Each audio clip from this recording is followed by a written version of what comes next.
Hi friends आमी Soma सोमास cooking चैनेले आपनादेर सबाइके स्वागत। आज आमी आपनादेर काँचा आम दिए एकदम नरम तुलतुले स्पंजी केक बानिये देखाबो। केकटा खेते जेमन टेस्टी होबे तेमनई खूबई मजार होबे। देखुन कतटा नरम और तुलतुले तैरी हयेछे। आपनादेर काछे आमार अनुरोध भिडियोटी प्रथम थेके शेष पर्यन्त देखुन और भिडियोटी केमन लागलो आमाके कमेंटे अवश्यई जानाबेन। चलुन ताहले एखन এই কাঁচা আমের স্পঞ্জি কেক তৈরি করে নিই। তার জন্য একটা মিডিয়াম সাইজের আম নিয়েছি। এখন আমের খোসাটা ছাড়িয়ে আমটাকে ছোট টুকরো করে কেটে নিয়েছি। তারপর আমটা ভালো করে ধুয়ে নিয়েছি।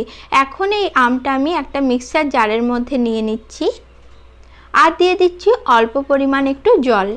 তারপর এটার একটা স্মুথ পেস্ট আমি তৈরি করে নেব। देखुन आमेर पेस्ट तैरी करे निয়েছি। एदिके गैस अन करे कड़ाई बसिয়েছি और कड़ाइर मध्य पेस्ट करे रखा आमटा आमी दिए दिलाम। तारपर मिक्सिर जारटा धुए अल्प एकटू जल आमी एखाने दिलाम और दिए दिচ্ছি 3 टेबिल चामच चीनी। এখন চিনিটা পুরোপুরি গলে যাওয়া পর্যন্ত আমটা আমি রান্না করব। গ্যাসের ফ্লেম মিডিয়ামে রেখে আমটা এখন আমি রান্না করে নিচ্ছি। आमेर एक बड़ो टुकरो रये गिয়েছিল সেটা আমি উঠিয়ে নিলাম আর এখন দেখুন চিনিটা খুব ভালোভাবে মেল্ট হয়ে গেছে আর আমটাও রান্না হয়ে গেছে। তাই গ্যাসটা অফ করে আমের এই মিশ্রণটা আমি এখন ঠান্ডা হতে দেব। এদিকে একটা মিক্সিং বোল নিয়েছি। এখন এর মধ্যে কেক বানানোর জন্য প্রথমে আমি নিয়ে নিচ্ছি 1/4 কাপ সাদা তেল। চাইলে আপনারা এখানে ঘিটাও ব্যবহার করতে পারেন। তারপর আমি হাফ কাপ চিনি মিক্সিতে গুঁড়ো করে নিয়েছিলাম যেটাকে পাউডার সুগার বলা হয় সেটা আমি এখানে দিয়ে দিলাম।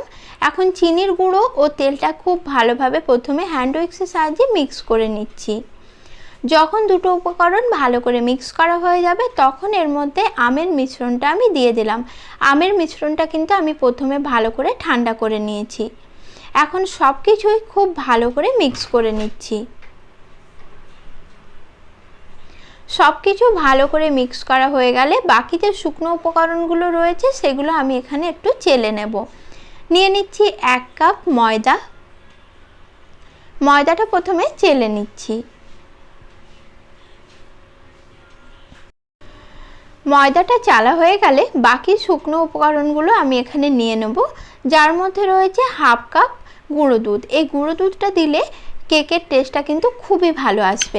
এখন গুঁড়ো দুধটাও চেলে নিতে হবে, তবে আমার চালার প্রয়োজন পড়ছে না। দেখুন আমার ছেলেই চেলে দিচ্ছে। এখন দিয়ে দিচ্ছি 1 চামচ বেকিং পাউডার ও হাফ চামচ বেকিং সোডা।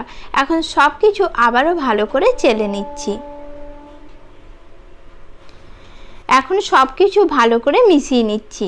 মেশানো হয়ে যাওয়ার পর আমি এখানে 1 কাপ জল নিয়েছি আর অল্প অল্প জল দিয়ে ব্যাটারটা তৈরি করে নিচ্ছি। এখানেও দেখুন আমার ছেলে কিন্তু লেগে পড়েছে। এইভাবে ব্যাটারটা স্মুথভাবে তৈরি করে নিতে হবে। আর এই ব্যাটারটা তৈরি করার জন্য জল লেগেছে আমার হাফ কাপ।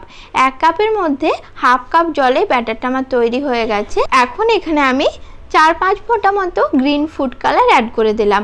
তবে এটি পুরোপুরি অপশনাল। এই ফুড কালার ব্যবহার করলে কেকটি শুধু দেখতেই সুন্দর হবে, কেকের স্বাদের কিন্তু কোনো পরিবর্তন হবে না। তাই চাইলে আপনারা ফুড কালারটা ব্যবহার করতে পারেন আবার নাও করতে পারেন। এটি পুরোপুরি আপনাদের ইচ্ছের উপর নির্ভর করছে।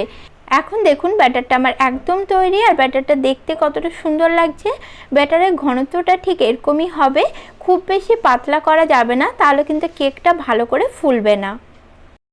কেক বানানোর জন্য আমি একটি বাটি নিয়ে নিয়েছি আর বাটির মধ্যে অল্প একটু তেল দিয়ে দিলাম। তেলটা এখন ভালোভাবে ব্রাশ করে নেব বাটির 4 সাইডে। আমি এই বাটিতেই প্রায় সময় কেক বানিয়ে থাকি। পুরো বাটির মধ্যে তেলটা আমি ভালোভাবে ব্রাশ করে নিয়েছি। এখন বাটিটা তলার সাইজ করে একটি সাদা পেপার কেটে নিয়েছিলাম সেটা বসিয়ে নিলাম।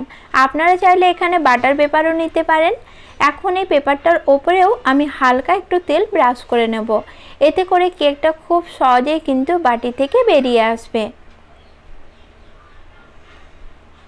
বাটিটা একদম তৈরি। এখন এর মধ্যে আমি কেকের ব্যাটারটা একটু ওপর থেকে ঢেলে নিচ্ছি। পুরো ব্যাটারটা ঢালা হয়ে গেলে বাটিটা আমি এভাবে একটু চার সাইড থেকে ট্যাপ করে দিচ্ছি, যাতে ভেতরে কোনো রকম লাম্পস বা ছিদ্র না থাকে। এতে করে কেকটা খুব ভালো ফুলবে ও স্পঞ্জি হবে। এদিকে কড়াইতে মিডিয়াম ফ্লেমে 10 মিনিট ধরে আমি নুন দিয়ে কড়াইটি ফ্রিহিট করে নিয়েছি। আর নুনের মাঝে বসিয়ে নিয়েছি একটি স্ট্যান্ড। এখন এই স্ট্যান্ডের মধ্যে আমি কেকের বাটিটা বসিয়ে দেব। তারপর ঢাকনা দিয়ে এটা হতে দেব 45 মিনিটের জন্য। কড়াইয়ের ঢাকনাটা ঠিকঠাক বসছে না, তাই আমি এখানে একটি বড় গামলা ঢাকা দিয়ে দিলাম। 45 মিনিট পর ঢাকনাটা আমি খুলে নিচ্ছি। এখন দেখুন কেকটা কি সুন্দরভাবে ফুলেছে। তবে কেকটা এখন আমি চেক করে নিচ্ছি যে ভেতর থেকে ঠিকঠাক হয়েছে কিনা। দেখুন ভেতর থেকে কেকটা এখনও একটু কাঁচা রয়ে গেছে, তাই এটা আবারও ঢেকে আমি 15 মিনিট হতে দেব।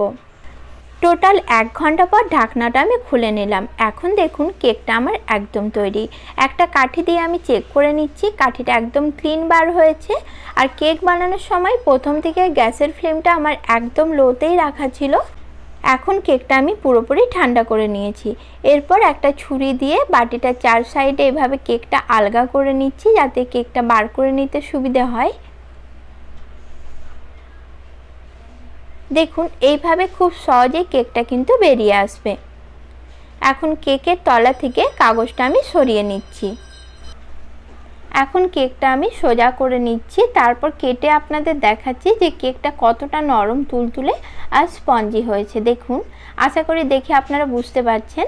আপনাদের এই রেসিপিটি কেমন লাগলো আমাকে কমেন্টে অবশ্যই জানাবেন। এভাবেই পরের দিন দেখা হবে আবার একটা রেসিপির সাথে। সকলে ভালো থাকবেন বন্ধুরা, নমস্কার।